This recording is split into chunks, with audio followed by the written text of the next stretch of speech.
नमस्कार, आप देख रहे हैं इंडिया टीवी। आपके साथ मैं हूं मीनाक्षी जोशी। नमस्कार, आपके साथ मैं हूं Prachi Parashar. Anti paper leak bill पर संसद के दोनों सदनों से पास हो गया है। अब इस बिल को कानून का रूप लेने के लिए केवल राष्ट्रपति की मंजूरी का इंतजार है, लेकिन संसद में जारी हंगामा थमता नजर नहीं आ रहा है। संसद में गृह मंत्री अमित शाह के मुद्दे पर आज भी भारी हंगामे के आसार हैं। विपक्षी सांसदों ने लगातार दूसरे दिन अमित शाह के खिलाफ बैनर लेकर संसद भवन परिसर में प्रदर्शन किया है। आज अमित शाह संसद से गायब क्यों हैं कि बैनर के साथ प्रदर्शन हुआ। पूरा विपक्ष 20 जुलाई को संसद मार्च के दौरान छात्रों के खिलाफ दमन के मुद्दे पर अमित शाह का इस्तीफा मांग रहा है। इस मुद्दे पर कल लोकसभा में कोई कामकाज नहीं हो पाया था। राहुल गांधी ने अमित शाह पर छात्रों पर फायरिंग का आदेश देने का आरोप लगाया था, जिसके बाद बीजेपी राहुल से माफी की मांग पर अड़ी हुई है। अब बीजेपी के दो सांसदों ने राहुल गांधी के खिलाफ विशेषाधिकार हनन का नोटिस लोकसभा स्पीकर को दे दिया है। वहीं कल anti paper leak bill pass होने के बाद पीएम मोदी ने राष्ट्रपति भवन जाकर द्रौपदी मुर्मू से मुलाकात की। इसके साथ ही पीएम मोदी ने इंस्टाग्राम पर नया वीडियो जारी करके कहा कि पेपर लीक गैंग को बख्शा नहीं जाएगा। पीएम ने जोर देते हुए कहा कि इस बिल के आने से पेपर लीक करने वाले माफिया बच नहीं पाएंगे। इस बीच संसदीय कार्य मंत्री किरण रिजिजू ने विपक्ष से अपील की है कि वो संसद चलने देने में सरकार का सहयोग दें। रिजिजू ने कहा कि विपक्ष मुद्दा उठाए, लेकिन बिल में डिस्टर्बेंस ना पैदा करें। रिजिजू ने साथ में ये भी कहा कि विपक्ष ने सियासी कारणों से पेपर लीक का विरोध किया है। बिल पास हो गया और ऐसा है, इम्पोर्टेंट बिल्स तो और भी आने वाले हैं। मेन अभी जो एग्जाम पेपर लीक्स को लेकर के जो बिल पास हुए हैं, कम से कम मेजॉरिटी एमपीस का सपोर्ट से पास तो हो गया है। विरोध करने वाला तो कोई नहीं है, लेकिन जो लोग विरोध किए वो तो राजनीतिक कारण से किया है। वैसे तो शिक्षा को लेकर के सब सीरियस है और एग्ज़ाम पेपर लीक्स को लेकर के तो बहुत ही सीरियस है सब लोग। अभी आज तो फ्राइडे है, आज वैसे तो बिल तो लिस्टेड है, प्राइवेट मेंबर है। हम उम्मीद करते हैं कि अभी पार्लियामेंट हाउस को अच्छा से चलने में सब सहयोग करें। अब आपको सीधा लोकसभा की संसदीय कार्रवाई में लिए चलते हैं। मैंने कई बार आग्रह किया है आपसे, प्रश्नकाल महत्वपूर्ण समय होता है, माननीय सदस्यों का है और आज शेष पटेल आपके कांग्रेस के माननीय सदस्य का है। आप प्रश्नकाल के अंदर नियोजित तरीके से गतिरोध पैदा मत करिए। आप सदन को चलने दें। प्रश्नकाल, प्रियंका जी का भी आज प्रश्नकाल में क्वेश्चन है और वह खड़ी है प्रश्न पूछने के लिए, लेकिन आप सदन बाधित कर रहे हैं। और मेरा आग्रह है, मैंने पूर्व में भी कहा था कि सदन के अंदर तख्तियां लेकर आकर बैनर लेकर आना ये संसद की परंपराओं और मर्यादाओं के अनुरूप नहीं है। और कुछ मान्य सदस्य तो वेश बदल कर संसद में जिस तरीके से पहनकर आते हैं, मेरी उन मान्य सदस्यों को चेतावनी है। संसद या संसद के परिसर में मुझे कई मान्य सदस्यों ने मिलकर और लिखकर दिया है कि संसद भवन और संसद परिसर की पवित्रता बनी रहनी चाहिए, मर्यादा बनी रहनी चाहिए। लेकिन आपको जनता ने चुनकर भेजा है संसद में चर्चा संवाद के लिए। आप सदन की पवित्रता को समाप्त कर रहे हैं, उसकी गरिमा को समाप्त कर रहे हैं। मैं आपसे पुनः आग्रह करता हूं कि आप अपनी अपनी सीट पर विराजें। आप सदन नहीं करना चाहते, सदन की कार्रवाई आज 12 बजे तक के लिए स्थगित की जाती है। तो लोकसभा की कार्यवाही 12 बजे तक के लिए स्थगित कर दी गई है। महज 2 मिनट लोकसभा की कार्यवाही चल पाई। प्रश्नकाल का वक्त था। स्पीकर की तरफ से बार बार यह कहा गया कि कई माननीय सदस्यों के प्रश्न लगे हुए हैं, जिसमें प्रियंका गांधी का भी प्रश्न लगा हुआ है। तो विपक्षी सांसदों को थोड़ा धैर्य दिखाकर हंगामा खत्म करना होगा। इसके बाद ही संसद की कार्यवाही चल पाएगी, लोकसभा की कार्यवाही चल पाएगी। लेकिन जब ये जो हंगामा है ये नहीं थमा, तो लोकसभा की कार्यवाही को दोपहर 12 बजे तक के लिए स्थगित कर दिया गया। तो लगातार ये दूसरा हफ्ता है और दूसरे हफ्ते में हम यही देख रहे हैं कि प्रश्नकाल चलने नहीं दिया जाता है। प्रश्नकाल के दौरान हंगामा होता है और उसी हंगामे की वजह से लोकसभा की कार्यवाही को स्थगित करना पड़ता है। आज एक बार फिर से लोकसभा की कार्यवाही को स्थगित करना पड़ा। एक तरफ लोकसभा के अंदर विपक्ष हंगामा कर रहा है तो दूसरी तरफ संसद परिसर में भी बैनर पोस्टर लेकर विपक्षी सांसद जो है वो इस वक्त हंगामा कर रहे हैं। और देखिए, चंदा चोरी का जो मुद्दा है वो लगातार समाजवादी पार्टी की तरफ से उठाया जा रहा है। प्रतीकात्मक तौर पर दान पेटी लेकर पहुंचे हुए हैं और जो ये वेशभूषा जो है उसको लेकर भी स्पीकर ने सवाल उठाए थे। और अब देखिए, राहुल गांधी भी आप देखिए किस तरीके से दान पेटी में दान डालते हुए नजर आ रहे हैं। प्रतीकात्मक तौर पर यह दिखाने की कोशिश की जा रही है कि राम मंदिर में जो चोरी हुआ है चढ़ावे में, उसके लिए सरकार जिम्मेदार है और इस मुद्दे को विपक्ष छोड़ने वाला नहीं है। एक तरफ छात्रों के साथ बर्बरता के मुद्दे पर विपक्ष गृह मंत्री अमित शाह से चर्चा चाहता है तो दूसरी तरफ दान पात्र में हुई चोरी को लेकर भी विपक्ष चर्चा चाहता है और इसमें राहुल गांधी भी पूरी तरीके से समाजवादी पार्टी के साथ खड़े हैं। और स्पीकर ने भी आज लोकसभा के अंदर यही कहा कि जो वेशभूषा बदलकर सांसद आ रहे हैं, दरअसल संसद की गरिमा को बरकरार रखने के लिए ऐसा नहीं करना चाहिए। लेकिन विपक्ष के पास एक बड़ा मुद्दा है, एक बड़ा हथियार है और विपक्ष किसी भी सूरत हाल में इस हथियार को अपने हाथ से जाने नहीं देना चाहता, इस मुद्दे को अपने हाथ से जाने नहीं देना चाहता। इसीलिए चाहे चढ़ावा चोरी का मसला हो, चाहे फिर छात्रों के साथ हुई बर्बरता का मसला हो, इन तमाम मुद्दों पर विपक्ष एग्रेसिवली सरकार को घेरने की कोशिश कर रहा है। ये दो तस्वीरें आपके सामने हैं इस वक्त विपक्ष सरकार को चढ़ावा चोरी के मामले पर और साथ ही गृह मंत्री अमित शाह की चुप्पी पर लगातार टारगेट कर रहा है। जो पोस्टर भी आप देख रहे हैं, संसद से गायब क्यों, अमित शाह को लेकर ये सवाल पूछा जा रहा है। प्रियंका गांधी, मल्लिकार्जुन खड़गे, अवधेश प्रसाद, विपक्ष के तमाम सांसद यहाँ दिखाई दे रहे हैं। और बीते कुछ 2 दिनों से जो आप लोकसभा में या राज्यसभा के तमाम समाजवादी पार्टी के सांसदों की बात करें जो राम मंदिर चढ़ावा चोरी का मुद्दा उठा रहे थे, आज उनका साथ विपक्ष के बाकी सांसद भी देते हुए दिखाई दे रहे हैं। और साधु के वेश में पप्पू यादव हैं जिन्हें लेकर ये टिप्पणी की गई है। पप्पू यादव भेष बदलकर यहाँ पर भगवा कपड़ा पहनकर बैठे हुए हैं। अब आप ये सोचें, अभी कल ही की बात है, विशेषाधिकार हनन का नोटिस दिया गया।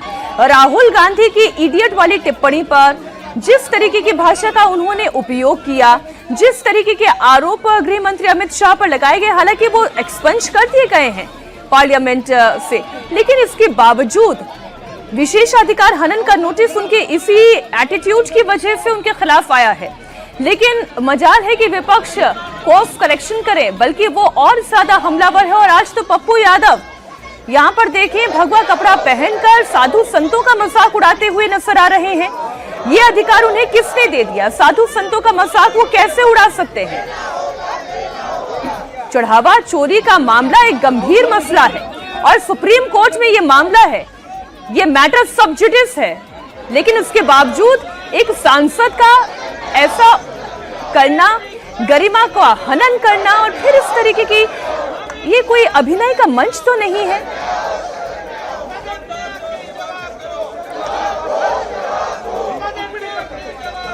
डिंपल यादव और अवधेश प्रसाद, आप इन दोनों को देख रहे हैं दान पात्र में दान डालते हुए दिखाई दे रहे हैं। और अब देखिए, पांव छूकर एक्टिंग की क्लास चल रही है यहाँ पर।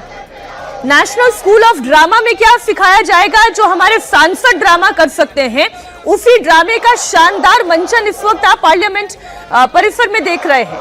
संसद भवन परिसर में पप्पू यादव साधु संतों का मजाक उड़ा रहे हैं, भगवा कपड़ा पहनकर वहां पर बैठ गए हैं। जबकि पप्पू यादव बहुत अच्छे से जानते हैं कि अभी तक के जितने भी मामले सामने आए हैं, जितनी गिरफ्तारियां हुई हैं, जिनके खिलाफ केसेस दर्ज किए जा रहे हैं, एसआईटी जिनकी जांच करी है, उसमें एक भी संत नहीं है।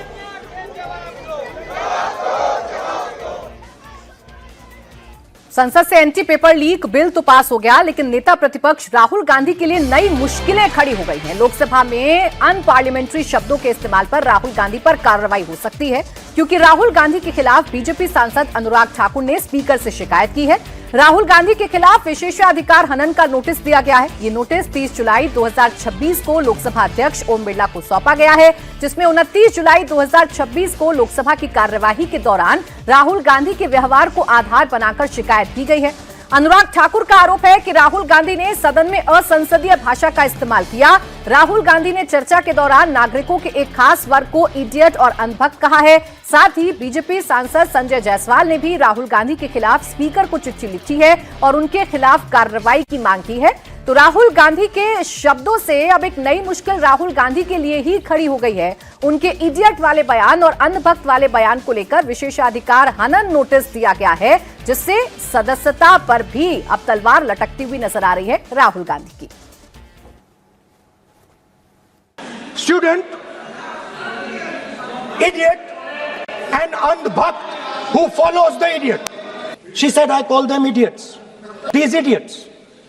She says to me, these idiots, they don't listen to anything anyone says. मैं आपके बारे में नहीं बोल रहा हूँ. विपक्ष के नेता हैं. I'm not talking about you. Then I said, what about the idiot? Idiot is trying to pretend that he is God. Idiot भी है. भारतीय जनता पार्टी राहुल गांधी के खिलाफ आक्रामक है तो पूरी कांग्रेस पार्टी राहुल गांधी के समर्थन में खड़ी है। कांग्रेस अध्यक्ष मल्लिकार्जुन खड़गे ने कहा कि कांग्रेस पूरी तरह से समर्थ है और वो लोकसभा में राहुल गांधी को दी गई नोटिस का सामना करने के लिए तैयार है। हो गया ना, पास हो गया। Anurag Thakur special privilege motion लेकर राहुल गांधी के खिलाफ। अरे उनकी बात मैं नहीं करता, वहाँ हमारे लोग समर्थ है, लोकसभा में फेस करेंगे। और इस बीच बीजेपी सांसद निशिकांत दुबे ने लोकसभा स्पीकर ओम बिरला से अपील की है कि वो राहुल के खिलाफ की गई शिकायतों पर एक्शन लें, नहीं तो दूसरे सांसद भी संसद में इसी तरह से आरोप लगाना शुरू कर देंगे। शब्दों का उपयोग किया उन्होंने, और दूसरी बात यह है कि जिस तरह की परंपरा उन्होंने स्टार्ट की है, बिना सिर पैर के बात करने की जो परंपरा पहले भी बोलते थे, लेकिन अब जो है उनका थोड़ा सा जो माइंडसेट है, क्योंकि 12 साल से सत्ता से बाहर हैं और सत्ता के बिना कांग्रेसी जो है वो दिमाग शून्य हो जाते हैं, तो दिमाग शून्यता की जो स्थिति है उसी की पराकाष्ठा या विशेषाधिकार है। लेकिन मेरा लोकसभा अध्यक्ष जी से आग्रह है कि पिछले 2 साल से जब से राहुल गांधी जी बने हैं लीडर ऑफ द अपोजिशन, कम से कम 15 विशेषाधिकार के प्रस्ताव पेंडिंग है। अधिकार के ऊपर विशेष अधिकार करते हुए माननीय लोकसभा अध्यक्ष जी से मेरा विनम्र आग्रह होगा कि इसके ऊपर कार्रवाई करनी चाहिए, नहीं तो इसी तरह की बेसिर पैर की बातें आज लोकसभा में प्रतिपक्ष के नेता कह रहे हैं, कल को कोई और सांसद कहना शुरू कर देगा। तो कार्रवाई जब तक नहीं होगी, कार्रवाई होनी चाहिए। मुझे नहीं लगता है कि राहुल गांधी एक संस्कारी नेता है, पढ़ा लिखा नेता है, बहुत पढ़ता है, सोचता है। ऐसे व्यक्ति कभी अनपार्लियामेंट्री शब्दों का इस्तेमाल नहीं कर सकती। उनके एक फैमिली की परंपरा है। पंडित नेहरू बहुत पढ़े लिखे थे, इंदिरा जी पढ़ी लिखी थी, राजीव गांधी पढ़े लिखे थे, तो राहुल जी में वो संस्कार आया है। अभी लोगों को मालूम नहीं कौन सा शब्द का अर्थ क्या है क्या नहीं। आरएसएस ने उनका एक चिंतन शिविर लेना चाहिए सब लोगों का। वहीं प्रियंका गांधी के गौमूत्र वाले बयान से देश के शिक्षाविद बहुत नाराज है। देश के 215 मौजूदा कुलपति और पूर्व वाइस चांसलर्स ने प्रियंका गांधी को एक चिट्ठी लिखी है। देश के शिक्षाविदों ने प्रियंका गांधी को नसीहत दी है कि शिक्षाविदों ने कहा, किसी शिक्षाविद पर सार्वजनिक रूप से टिप्पणी करते वक्त तथ्य और उस व्यक्ति की गरिमा का ध्यान रखा जाना चाहिए। शिक्षाविदों ने खत में आगे लिखा है कि मतभेद हो सकते हैं, लेकिन किसी का मजाक उड़ाना सही नहीं है। लेटर में कहा गया है कि कंप्यूटर साइंस और एआई से लेकर कई एडवांस टेक्नोलॉजी में प्रोफेसर कामकोटी ने बहुत काम किया है। दुनिया भर में उनके रिसर्च पेपर का लोहा माना जाता है। इसलिए प्रोफेसर कामकोटी के बारे में कमेंट करते वक्त तथ्यों और पद की गरिमा का ध्यान रखना चाहिए। प्रियंका गांधी ने लोकसभा में एंटी पेपर लीक पर चर्चा के दौरान 28 जुलाई को आईआईटी मद्रास के डायरेक्टर वी कामकोटी को गौमूत्र एक्सपर्ट बताया था। आपको बता दें कि वी कामकोटी को पीएम मोदी ने टास्क फोर्स का मेंबर बनाया। राज्यसभा में एंटी पेपर लीक बिल पर चर्चा के दौरान सुधांशु त्रिवेदी ने भी प्रोफेसर कामकोटी का मजाक उड़ाने पर प्रियंका गांधी पर निशाना साधा था। और इस बीच संसद भवन परिसर में झारखंड के बीजेपी सांसदों ने प्रदर्शन किया है। झारखंड परीक्षा में भ्रष्टाचार को लेकर मौन प्रोटेस्ट किया गया है। प्रदर्शन में झारखंड के बीजेपी सांसद थे। उन्होंने झारखंड की परीक्षाओं में हो रहे कथित भ्रष्टाचार की सीबीआई जांच करने की मांग की है तस्वीर भी हम आपको दिखा रहे हैं। मौन प्रदर्शन किया गया है और जिस तरीके से भ्रष्टाचार शिक्षा व्यवस्था में हो रहा है उसको लेकर यह प्रदर्शन झारखंड के बीजेपी सांसदों की तरफ से किया गया है। अब बात करेंगे जंतर मंतर पर हुए प्रोटेस्ट को लेकर दिल्ली सरकार के बड़े फैसले की। दिल्ली में जंतर मंतर प्रदर्शन के दौरान गिरफ्तार या हिरासत में लिए गए लोगों को छोड़ा जाएगा। दिल्ली सरकार ने यह बड़ा फैसला किया है। दिल्ली सरकार ने कहा कि प्रदर्शन के दौरान जिन्हें गिरफ्तार या हिरासत में लिया गया था उन मामलों की समीक्षा की जाएगी और उन्हें जल्द रिहा करने की प्रक्रिया शुरू कर दी जाएगी। सरकार सुप्रीम कोर्ट के निर्देशों का पालन करेगी। जिन प्रदर्शनकारियों की साफ छवि है उनकी तो जल्द रिहाई होगी, लेकिन जिनका आपराधिक रिकॉर्ड है उन्हें राहत नहीं मिलेगी और उन पर एक्शन लिया जाएगा। मसलन पैलेट गन के इस्तेमाल को लेकर भी जो कि सियासत बड़ी गर्म है, सुप्रीम कोर्ट में इस मामले पर सुनवाई भी हुई। सुप्रीम कोर्ट ने फिलहाल पैलेट गन के इस्तेमाल पर पूरी तरह से रोक लगाने से इनकार कर दिया। हालांकि कोर्ट ने केंद्र सरकार को नोटिस जारी कर जवाब मांगा है। कोर्ट ने पूछा है कि पैलेट गन के इस्तेमाल को लेकर तय एसओपी क्या है और बल प्रयोग किन नियमों के तहत किया जाता है। इसके अलावा सुप्रीम कोर्ट ने दिल्ली पुलिस और रैपिड एक्शन फोर्स को 20 जुलाई को हुए जंतर मंतर पर प्रदर्शन के दौरान सभी ड्यूटी लॉग, हथियार, गोला बारूद के रिकॉर्ड सुरक्षित रखने के कड़े निर्देश दिए हैं। दिल्ली सरकार ने प्रदर्शनकारी छात्रों पर कार्रवाई न करने का फैसला ले लिया है, लेकिन राहुल गांधी लगातार केंद्र सरकार पर हमलावर हैं। राहुल गांधी ने सोशल मीडिया प्लेटफॉर्म एक्स पर लिखा है, आप जनरेशन जेड को धमकाकर चुप नहीं करा सकते हैं। पहले आपने उनकी हड्डियां तोड़ी, अब आप एफआईआर दर्ज कर रहे हैं और उनके अकाउंट बंद कर रहे हैं।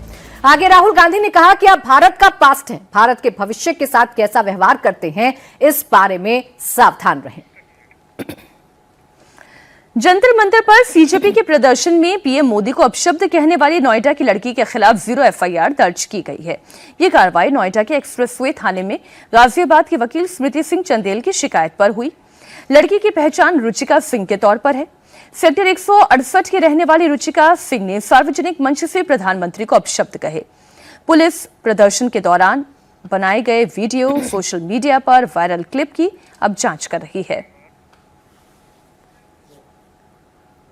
और अब मध्य प्रदेश के धार भोजशाला मामले से जुड़ी बड़ी खबर आ रही है। सुप्रीम कोर्ट ने गुरुवार को सुनवाई करते हुए मुसलमानों को भोजशाला से सटी दरगाह के परिसर में शुक्रवार की नमाज पढ़ने की इजाजत दे दी है। सुप्रीम कोर्ट ने राज्य सरकार को यह सुनिश्चित करने का निर्देश दिया मुसलमानों को शुक्रवार को दोपहर 1 बजे से 3 बजे के बीच उस जगह पर नमाज पढ़ने की अनुमति दी जाए। सुप्रीम कोर्ट ने जिस जमीन पर नमाज की इजाजत दी है वो भोजशाला से बिल्कुल सटी है और विवादित जमीन है। देर रात प्रशासन की टीम ने जमीन का मुआयना भी किया है।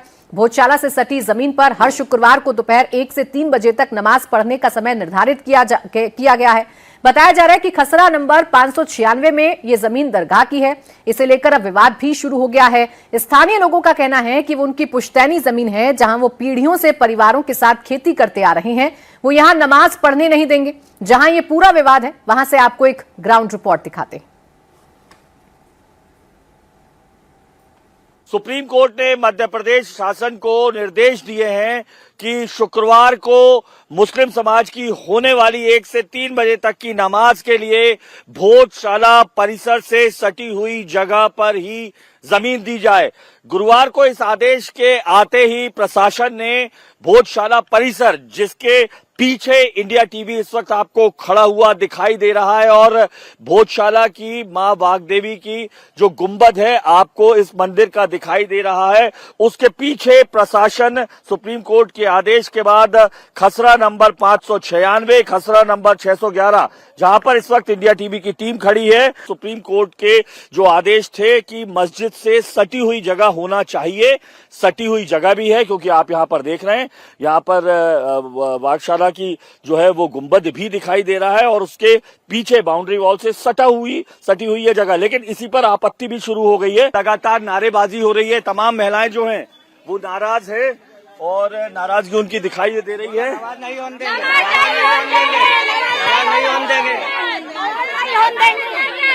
तो क्यों, अगर यहाँ पे अगर वो पढ़ेंगे नमाज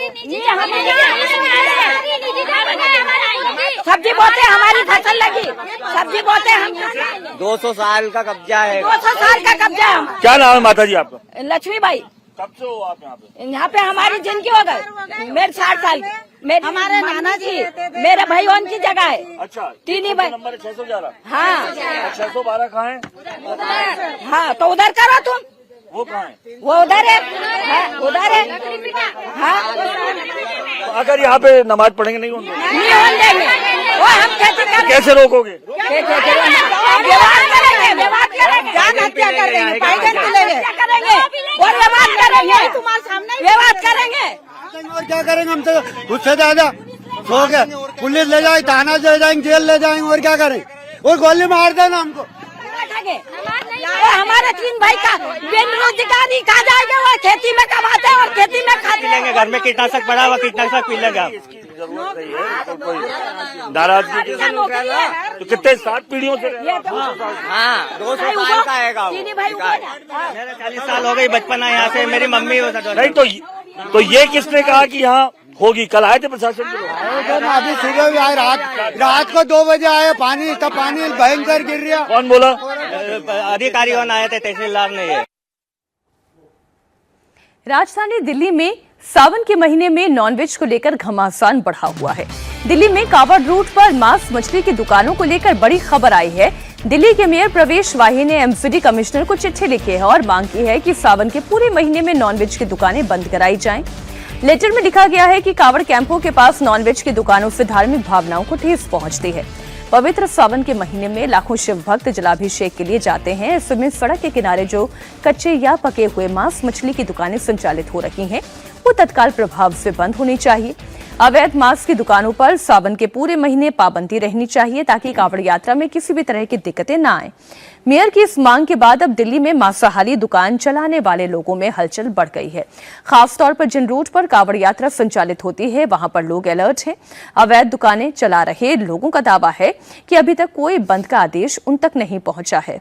दिल्ली में अवैध नॉनवेज की दुकानों को बंद करने की मांग की गई है। आपको बता दें कि हर साल इसी तरह सावन महीने के पहले हफ्ते के कुछ दिनों में एमसीडी ने सभी 12 जोन में अवैध मांस की दुकानें बंद कराने का आदेश दिया था, लेकिन अब इसे पूरे महीने इंप्लीमेंट करने की मांग हो रही है। खासकर जहां पर कांवड़ शिविर लगते हैं उसके आसपास की दुकानों को बंद करने के लिए दिल्ली के मेयर ने चिट्ठी लिखी है। इस मांग के बाद कांवड़ रूट पर दुकानें चलाने वाले लोग क्या सोच रहे हैं, इंडिया टीवी की ग्राउंड रिपोर्ट आपको दिखाते हैं।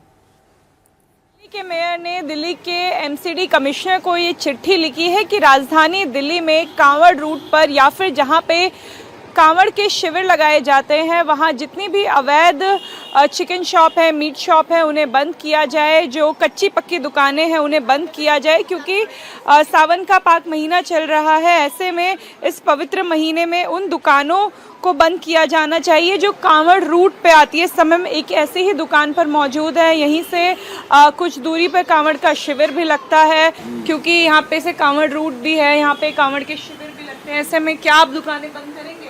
बिल्कुल बंद करेंगे, क्यों नहीं? आपकी सहमति रहेगी? बिल्कुल, हाँ तो कर देंगे। कोई आपत्ति कर देंगे, बोलेंगे जो मेयर बोलेंगे कर देंगे। हमें कोई मना नहीं किया, अगर ऐसा कोई आदेश आता है तो बंद कर देंगे। अरे तो बेटा ये गरीब आदमी रोज का कमाना, रोज का इनका खाना है, ये कहाँ से खाएंगे? हर मंगलवार को तो पहले ही दुकान बंद होती है। अब दूसरा आप 1 महीने के लिए इनको कह रहे हो। अवैध दुकानों के मेरी बात सुनिए, 1 महीने साल के लिए बंद कर दो। आप मंडी बंद करवा दो, आप मंडी बंद करवा, जहाँ से जड़ है उसको बंद करवाइए आप, तो ना लाएंगे फिर ये सब्जी बेचेंगे बेचारे, कुछ ना कुछ करेंगे। जब हर जगह बिक रहा है, त्रिलोकपुरी में बिक रहा है, कल्याणपुरी में बिक रहा है, हर जगह बिक रहा है, यहाँ पे क्या ऐसी परेशानी?